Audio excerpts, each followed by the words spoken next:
பிரண்டை துவையல் எப்படி செய்யலாம் பார்க்கலாம் வாங்க. சின்னவங்கலேருந்து பெரியவங்க வரைக்கும் தாராளமாக சாப்பிடலாம். 2 டேபிள் ஸ்பூன் நல்லெண்ணெய் விட்டுக்கோங்க. 1.5 டேபிள் ஸ்பூன் உளுந்தம்பருப்பு, அது நல்லா கோல்டன் ப்ரௌன் ஆகட்டும். காரத்துக்கு தகுந்தாப்பில் நம்ம வரமிளகா சேர்த்துக்கலாம்.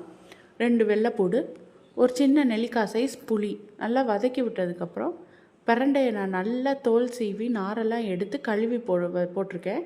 உங்களுக்கு கை நீங்கள் நறுக்கும்போது கை அரிக்கிற மாதிரி இருந்துச்சுன்னா கொஞ்சம் தேங்காய் துருவல் சேர்த்துக்கோங்க. தேங்காய் துருவல் சேர்க்குறதுனால நீங்கள் சாப்பிடும்போது உங்களுக்கு கொஞ்சம் அரிப்பு தெரியாது. நல்ல கலர் சேஞ்ச் ஆகிற வரைக்கும் நல்லா மூடி வச்சு வதக்கி எடுத்துக்கோங்க. பாருங்கள், இப்போ கலர் சேஞ்ச் ஆயிடுச்சு. நல்லா ஆறுனதுக்கப்புறம் ஜாரில் போட்டு நீங்கள் அரைச்சி எடுத்துக்கலாம். ஜாரில் போட்டோன்னே உப்பு சேர்த்துக்கோங்க. நான் ஸ்டார்டிங்கில் போட மறந்துட்டேன், அதனால தான் லாஸ்ட்டில் போட்டிருக்கேன். துவையல் ரெடி ஆயிடுச்சு. சாதத்தில் கலந்து சாப்பிட்லாம், அவ்வளோ டேஸ்ட்டாக இருக்கும். மறக்காமல் சப்ஸ்கிரைப் பண்ணிக்கோங்க.